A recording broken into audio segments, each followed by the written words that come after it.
everybody, welcome back to my small garage machine shop. So let me just say thanks to you guys. I love interacting with you. I love the comments. It's great. I enjoy it so much, and I thank you guys. So okay, so on to today's video here. This is something I'm actually really excited about, something I've thought about for a long time, and now I'm just getting around to actually having a chance to do it. I think this video series here is going to be beneficial.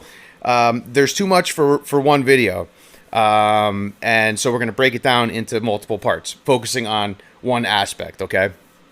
So the main topic is going to be positive versus negative inserts.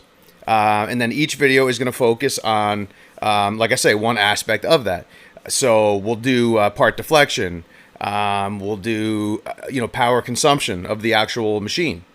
How much power it's actually taking to push the inserts through the piece at different depths of cut. And that's going to be what we're going to do today.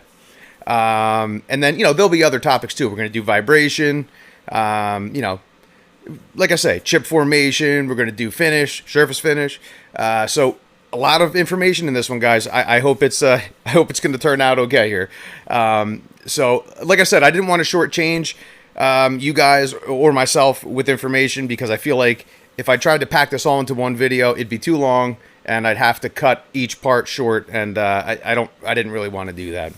All right, so let me get the tool holders out here, and we'll go over what we're going to use to do the testing, then we'll get started. All right, hang in there. I'll be right back with you guys. All right, guys. So first up, on the positive side of things here, we are going to be using the Mitsubishi SCLCR-124 with a part number of T1946-5068JC. This is a USA made tool holder here. Three-quarter shank on this one. And this was about $80 on Carbide Depot. It was the cheapest American made one I can find. Now this does lack the insert, information and stuff on the side, which, I guess I could do without it, but it's always helpful when it is there. So that might be something to consider. But my thinking on this was that the material this was made out of was of better quality. Now, I don't know if that's true. Maybe that's something for a future video. Okay, so now talking about the insert. These are Diamond Edge CCMT 120408 VP15TF. These are made in Japan. And the recommendations on these for steel are 360 to 525 surface feet per minute, or 110 to 160 meters per minute, with a feed rate of 6 to 11 inches per revolution, or 0.14 to 0.28 millimeters per revolution. Now, I'm going to get as close to those numbers as I can with what I have here. I have an old machine. It's from 1919. Somebody actually made mention of it in one of the videos. It's in the background usually at the end, and that's what I use. That's what I have. I don't know that my machine can hit those numbers, but I feel like this channel is more for the home shop guy, the guys that have the old Atlas lathes and things in their garage. That this is more along the lines of what's going to happen for you guys as far as a machine shop. Production type situation. I'm never going to get that here, maybe one day, hopefully.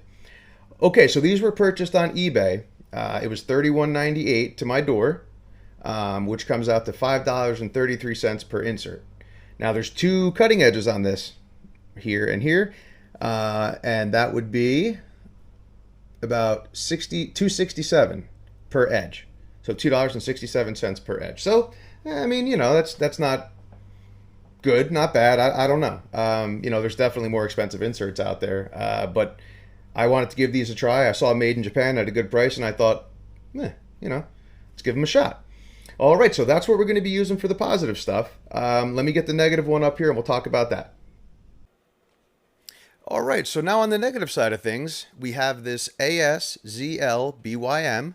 That's the company who makes the tool holder, as well as the inserts.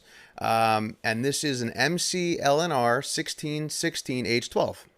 Of course, that's metric, but it's got a 5/8 shank here. Now, these are not sold individually. I was only able to buy these, at least through this company, under this name. as a kit. So it came with 30 inserts and 3 tool holders. It came with 10 TNMG, 10 WNMG, and 10 CNMG, with 3 appropriate tool holders for $53.45.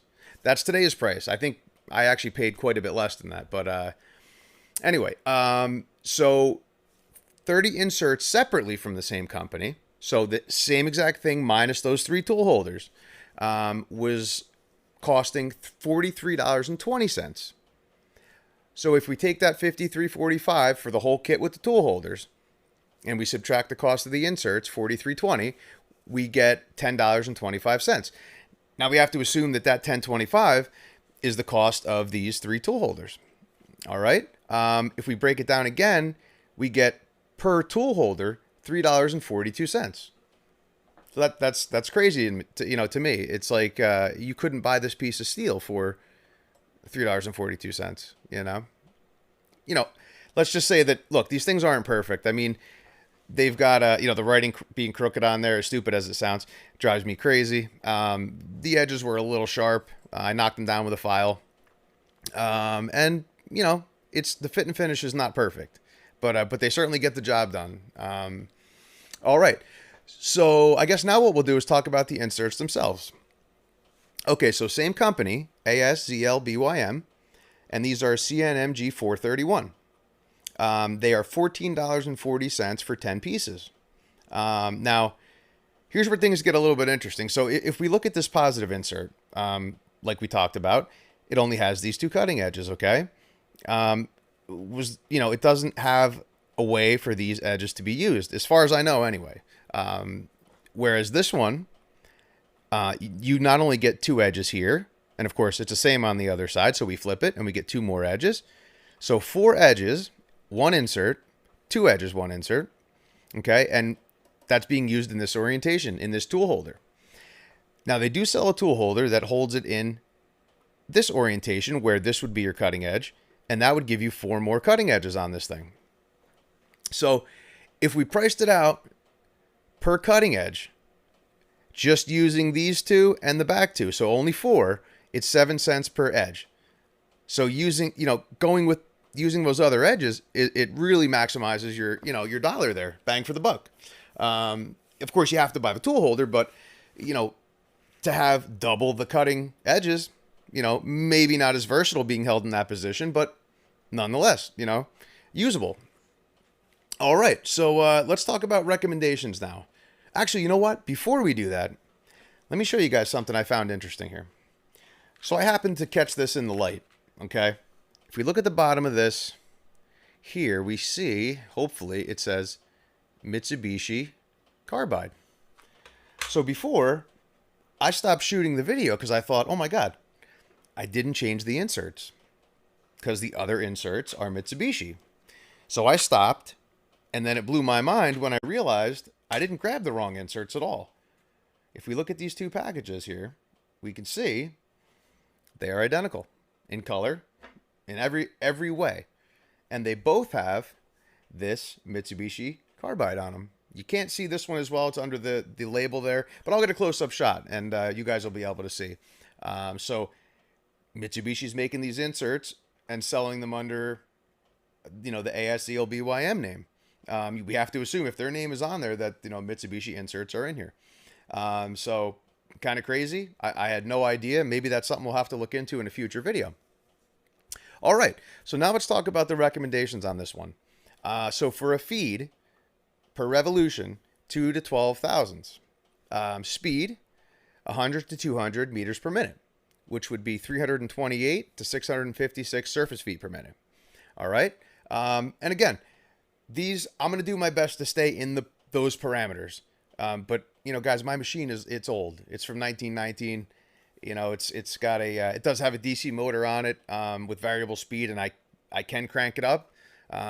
It will certainly, the motor will spin that fast, but, the lathe itself, I don't want to destroy it by, turning up the speed to 1500 RPMs just to see, just to reach those numbers. So you got to understand, one day, hopefully, I will have a machine that's capable of showing those things. But for today and right now, I'm working with what I have, and I hope you guys, understand that. I'm doing what I can here with what I have. All right. So enough about that stuff. Let's get on to. We'll take a close look, and we'll talk about positives and negatives, literally and figuratively, and we'll see what some of the points that are mentioned that are good, and points that are bad, and then we'll get to the testing part of it and see what the outcome is. All right. So just give me 1 second here, guys. I'll get things set up and I'll be right back with you. Okay, guys. So now we're going to talk about the claims.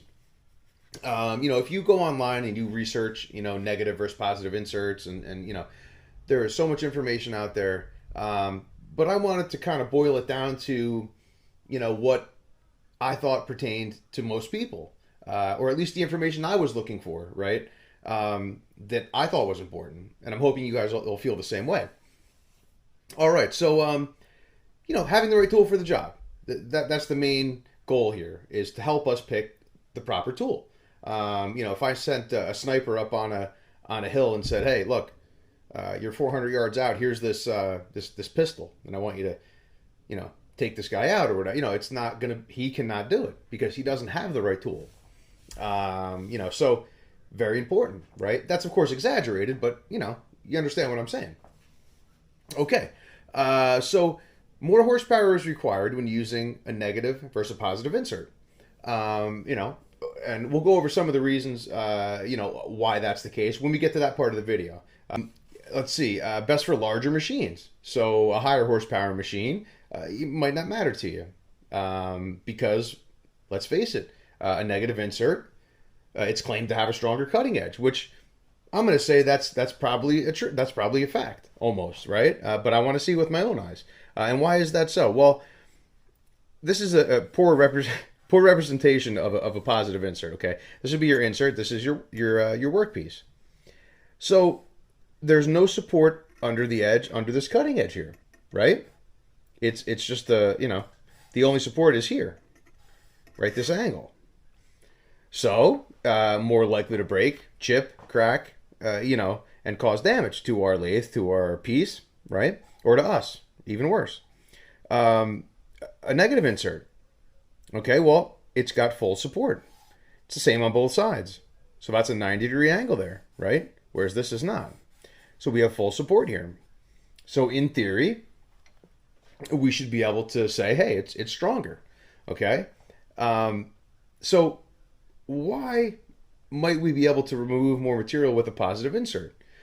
Well, at least in my mind, my theory is, maybe we can't push that negative insert with the power of our machine to the point of being efficient, right? So it ends up being detrimental to us that it uses a lot more power because we don't have the power to spare. Because we lose power in our gearbox, when we engage our power feed, turn the belt and all the bushings and gears, and however our machine is set up, there is power being absorbed through that machine before it ever gets to the actual piece to do the cutting. So we have to consider that, right? So that's why it may be better to grab a positive insert in certain situations. Okay, you have an older machine. That would be one of the first things that comes to mind, which I do. All right, so less vibration. Now this one is huge because whenever a machinist hears his lathe or his mill make that horrible vibrating sound, we all do the same thing. We go, oh my God, and we stop and we go, what went wrong? We have to change something. We have to change our feed. We have to change our speed a little because you won't get a good finish, right? And you could potentially ruin the part. I can tell you from experience that if you have a lot of vibration on a part in a lathe chuck and you have your depth of cut set to 10,000ths, okay, so you plan on taking 10,000ths off this piece. Now you start turning, and what happens? Well, you start getting vibration in there. And now the piece is going in and out, right? Closer and further away, right? In a certain frequency to that cutting edge. And essentially it becomes a record player. That frequency is now broadcast on that piece. And you end up taking off 20,000ths in the valleys of those cuts when the piece was closer to the cutting edge. And now you have to take off more material. Now, if you're at your finishing depth, or you're close to it, you might not have that material to spare. So it could be really important. All right. So of course we're going to test that in a later video. Best finish with a positive insert, or better finish, I should say. Excuse me. Why is that the case? Well, I'm not exactly sure, but we're going to find out. And of course, deflection. Now, if you're turning a thin part, and you're trying to get you want this thing to be 155 thousandths all the way down, and by the time you're done turning, you go, whoa, what happened here? Well, you were exerting lateral force on that piece, right? And now you got that hourglass thing happening. And of course, that again could be horrible. Maybe it's only 1,000th or two, and maybe it doesn't matter. But it could be much more than that, and it might just ruin your part again. And I want to go over, with you guys, basically ways that we can fight this, ways that we can make it, lessen it. There's going to be situations where maybe you can't get rid of vibration altogether, but you have to manage it so you can, in the end have a part that you're happy with. All right. And again, guys, I don't want to ramble on here. I hope I'm not overdoing this. This is interesting stuff to me. And, so if I ramble on, tell me in the comments and I certainly will adjust things. Okay. So less cutting edges with a positive insert. And why is that? Well, we have this angle here. Okay. And we cannot flip this insert because this edge would never make contact with the piece if it was up top. It would just rub down here. Well, this would be the bottom, of course, at that point, right? So it would never cut. It was never intended to cut. Whereas a negative insert, we can flip it. And we can use both sides. So we get double the cutting edges. Is that a good thing? I'd say absolutely. But given all those other factors we talked about, maybe it's not in certain situations, right? Again, having the right tool for the job. Okay? Of course, we're going to look at cost and all that stuff as well. But I want to show you guys the tools I'm going to use and how we're going to do this. And then we'll get into actually doing it. And in the end, obviously, we'll summarize things. All right? So let me get the tools laid out here, and we'll go over those next.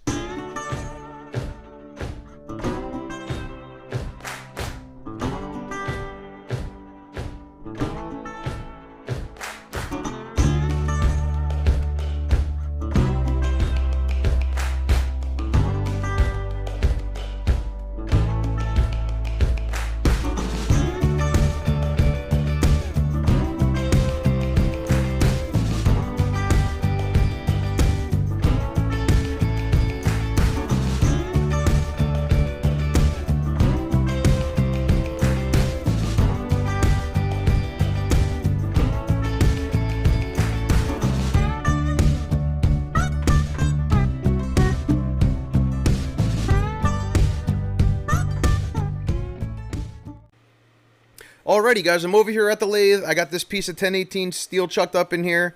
And I think what we'll do is we'll do 3 passes for each insert. Okay, we'll do identical settings on the machine. Nothing at all is going to change. Obviously, I'm going to have to switch the tool holder out. But other than that, everything's already ready to rock.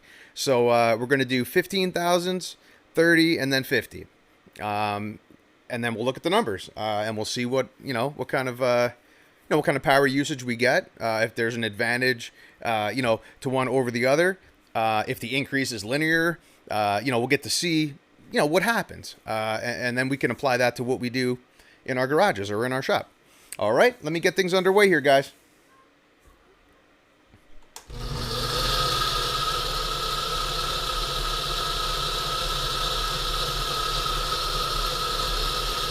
Okay, this is going to be the 15 thousandths.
Okay, now we're going to go ahead with the 30.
All right, now we're going to go 50.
So now we're going to do the same identical thing here with the positive insert, and hopefully we're going to see a differential in the numbers, and maybe it'll tell us something. So that's what I'm hoping for here. All right, let's get on to the cutting here. So we're going to do the same thing: 15, 30, and 50.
Okay, that's going to do it for our 15. So now we're going to up it to 30.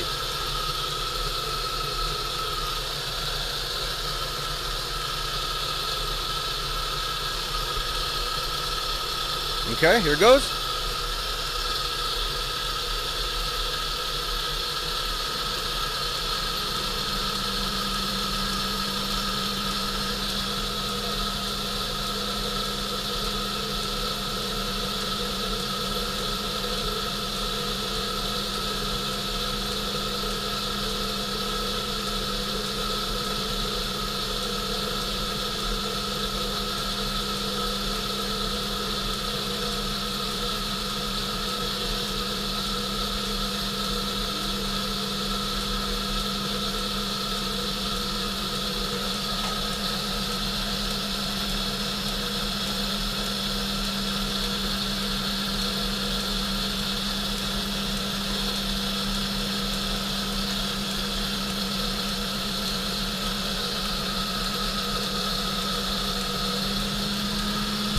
Okay, that's going to do it for the 30. So now we're going to go up to 50.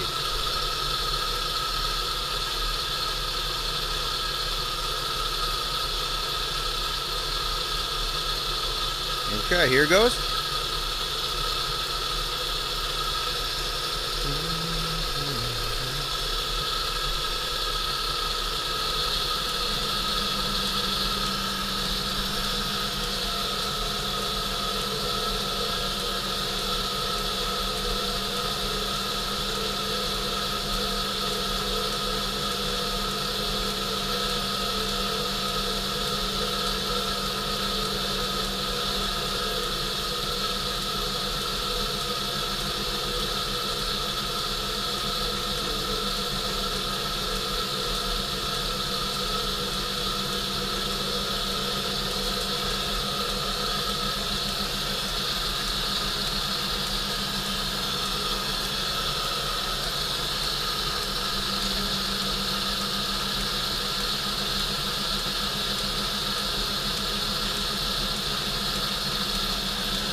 Okay, guys. Well, there's something very distinct I noticed right off the bat. But that's going to be another part of the video, so I'm not going to say anything. But I'm sure you guys see what I see there.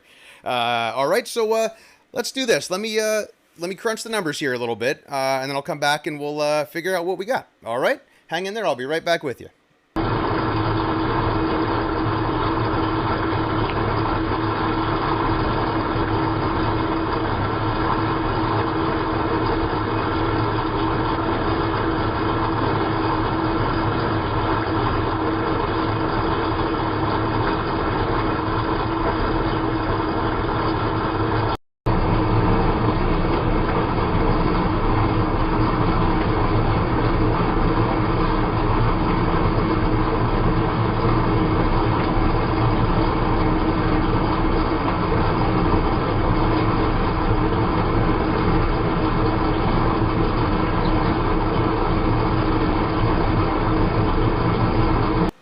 Okay, guys, so here's a little chart I drew up here of the information that I gained from this, and what I did here, guys, was I took the highs and the lows and I threw them out. So the highest number and the lowest number were tossed, and then I tried to keep an eye on the changing of the numbers and average them out to the best of my ability. So is this a perfect way to do it? Well, I don't know. I'm hoping I can improve it in some way, but I'm not exactly sure how. But you guys can watch the footage and hopefully pick up on what's happening. But this is my summary of it. What I saw. So the negative insert at 15 thousandths consumed 49.5 volts. Okay, the positive, the same, 49.5. Now if we go to the amperage on the negative, we have 6.75.